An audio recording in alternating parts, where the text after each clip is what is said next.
to a square plus 2ab plus b square. a plus b whole cube equals to a cube plus. Anju, principal ने तुम्हें बुलाया है. Yes ma'am.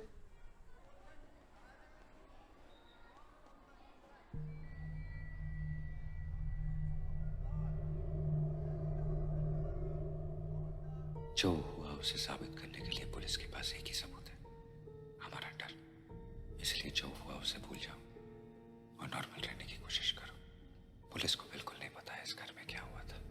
वो circumstantial evidence के बिना पर हमसे पूछताछ करेगी. हमें उनके सवालों का जवाब बिना डरे हुए देना है. वो झूठ मूठ की बातें भी करेंगे, लेकिन तुम सैम को जानती थी. इस बात से कभी इनकार नहीं कर रहा. बस वही बातें छुपाना जो इस घर में हुई थी. मे आई कम इन मैम? तुम विजय साड़गांवकर की बेटी हो ना? जी सर. क्या इस लड़के को जानती हो तुम? अरे ये तो सैम है. तुम सैम को कैसे जानती हो? वो पिछले महीने मैंने अपने स्कूल को नेचर कैंप में रिप्रेजेंट किया था. बस वही जान पहचान हुई थी. सिर्फ जान पहचान हुई थी या फिर? नहीं सर, सिर्फ जान पहचान. जैसे कैंप में आए बाकी स्टूडेंट्स के साथ वैसे ही. नहीं, कैंप में तो सैकड़ों स्टूडेंट्स रहेंगे. उनमें से सैम का ही चेहरा कैसे याद रहा तुम्हें? सर वो सैम कैंप में काफ़ी फेमस हुआ था. क्यों? कैंप में आई हुई लड़कियों की फ़ोटो ले रहा था, वीडियो भी ले रहा था. फिर एक बड़े से लॉयर की बेटी ने उसके खिलाफ कंप्लेन कर दी. ओह अच्छा. कैंप के बाद सैम कभी तुमसे मिलने आया था? नहीं सर. क्या झूठ बोल रही हो? हमें बताया गया कि सैम तुम्हें मिलने को आया था. किसने कहा आपसे? सैम ने कहा. हाँ, सैम नहीं कहा हमें. सर ये सैम झूठ बोल रहा है. क्या इस महीने की 2 तारीख को, मतलब 2 अक्टूबर को सैम तुम्हें मिलने तुम्हारे घर आया था? मेरे घर? हाँ. नहीं तो. और वैसे भी इस महीने के 2 तारीख को तो हम घर पे थे ही नहीं. कहाँ गए थे? पणजी में स्वामी चिन्मयानंद जी का सत्संग था. हम सब वहीं गए थे. कौन कौन गए थे? मम्मी, पापा, मेरी छोटी बहन अनु और मैं. वापस कब लौटे? अगले दिन 3 तारीख को. क्या सत्संग 2 दिन चल रहा था? हाँ, लेकिन हमने सिर्फ 2 तारीख को अटेंड किया था. उसके बाद हम लोग एक होटल में ठहरे. अगले दिन मूवी देखकर शाम को वापस आ गए. अच्छा मैडम, अटेंडेंस रजिस्टर दिखाइए प्लीज. देखते ये 2 तारीख को स्कूल में आई थी क्या नहीं. 2 तारीख को तो स्कूल को छुट्टी थी, गांधी जयंती. हाँ, और 3 तारीख को संडे, इसलिए तो हमने प्लान बनाया था. इसका मतलब कैंप के बाद सैम से कभी तुम्हारी मुलाकात नहीं हुई? नहीं sir. Okay, thank you. Thank you sir. Thank you ma'am.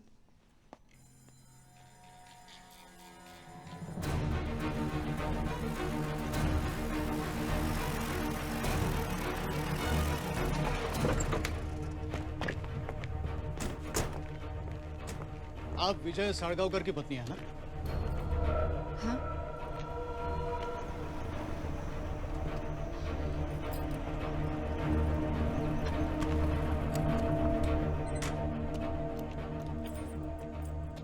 अरे विजय, इस वक्त तू घर पे? अंजू के प्रिंसिपल ने नंदिनी को फोन करके बताया कि आप लोग वहाँ गए थे. वो डर गई और मुझे फोन किया. मैं स्टेशन गया तो पता चला आप लोग यहाँ आ रहे हैं, तो भागता भागता है. क्या हुआ क्या सर? तुमसे कुछ पूछताछ करनी थी. आइए ना अंदर चल के करते. विजय, क्या तुम इस लड़के को जानते हो? नहीं सर. आप? नहीं सर. इस कार को देखा है? नहीं सर. और आपने? नहीं सर. साफ साफ बात करते हैं. मैं भी वही चाहता हूँ सर. ये है आईजी मीरा देशमुख का इकलौता बेटा सैम देशमुख. पिछले 25 दिनों से लापता है. पिछले महीने नेचर कैंप में इसकी मुलाकात तुम्हारी बेटी अंजू के साथ हुई थी. हमारे पास ये भी सबूत है कि सैम यहां उसके येलो कलर की ह्यूंडई गेट्स में आया था. पिछले हफ्ते पुलिस ने एक कार पैवेलियम स्टोन क्वारी के तालाब से रिकवर की. हमारे यहां आने की 2 वजह. एक तो अंजू सैम को जानती थी, और दूसरी, गायतोंडे ने तुम्हें सैम की गाड़ी चलाते हुए देखा है. तुम जब सुभाष साड़ी के घर के सामने से वो कार लेके चले गए, तब मैं वही था. हमें लगता है सैम तुम्हारे घर पे आया था. तो 2 तारीख को तो हम यहाँ थे ही नहीं.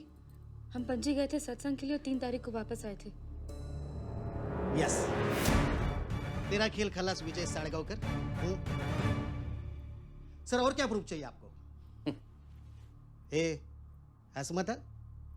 सैम तुम्हारे घर किस तारीख को आया होगा इसका मैंने जिक्र भी नहीं किया था, लेकिन तुम्हारी बीवी ने बिना पूछे ही बता दिया।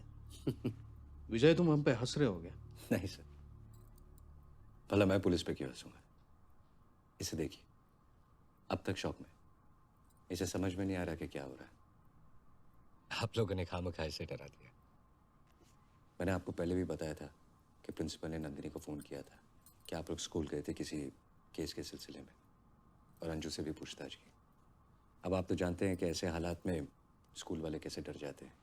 उन्हें लगता है कि केस की वजह से स्कूल का नाम खराब हो जाएगा, इसीलिए प्रिंसिपल ने नंदिनी को फ़ोन करके सब कुछ बता दिया, डेट्स के बारे में भी। सिंपल। गायतोंडे ने कहा कि रविवार 3 तारीख को उसने तुम्हें सैम की गाड़ी चलाते हुए देखा। तुमने उसका जवाब नहीं दिया? जवाब देने का कोई फ़ायदा नहीं है सर, क्यों? क्योंकि सब लोग जानते हैं कि गायतोंडे और मेरी बिल्कुल नहीं बनती। मैं कुछ भी बोलूँगा, ये बोलेगा मैं झूठ बोल रहा हूँ। गायतोंडे को छोड़ो, मुझे बताओ सच क्या है। अगर गायतोंडे ने मुझे देखा है तो या तो वो झूठ बोल रहा है या फिर उसे कोई गलतफहमी हुई है, क्योंकि 2 अक्टूबर शनिवार सुबह 8 बजे से 3 अक्टूबर रविवार शाम 5 बजे तक मैं और मेरी फैमिली पंची में थे। सर ये झूठ बोल रहा है, मैंने उस दिन इसे ही देखा था। 2 तारीख की सुबह से 3 तारीख के शाम तक तुमने क्या क्या किया, कहाँ कहाँ गए, डिटेल में बता सकते हो तुम? जी बिल्कुल। 2 अक्टूबर सुबह 5:30 की बस से हम पणजी के लिए निकले।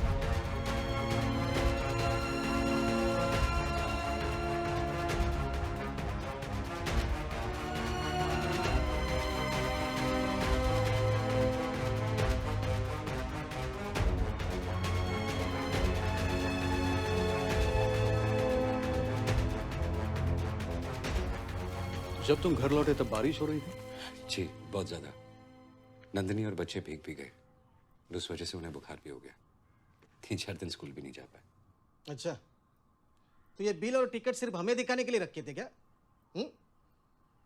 सर, बस टिकट कोई संभाल के रखता है क्या?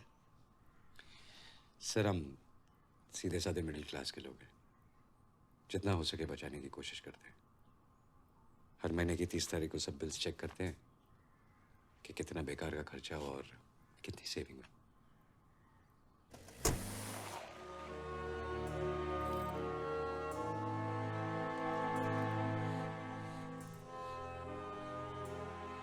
मैंने वो 2 तारीख की बात करके गलती की ना, लेकिन तुमने उन्हें अच्छी तरह से समझाकर भेज दिया। अब वो वापस नहीं आएंगे ना? गायतोंडे, तुम्हारा दावा बकवास है। मेरे ख्याल से विजय और उसकी फैमिली सचमुच पणजी गए थे। सर आई शपथ सांगतो विजयी था। सर हम उसे ना रिमांड में लेते, 2-4 फटके देंगे ना, सारी होशियारी निकल आएगी उसकी। एनीवे, आईजी को इन्फॉर्म कर दो। सर पहले विजय को अंदर करते, बाद में आईजी को इन्फॉर्म किया तो।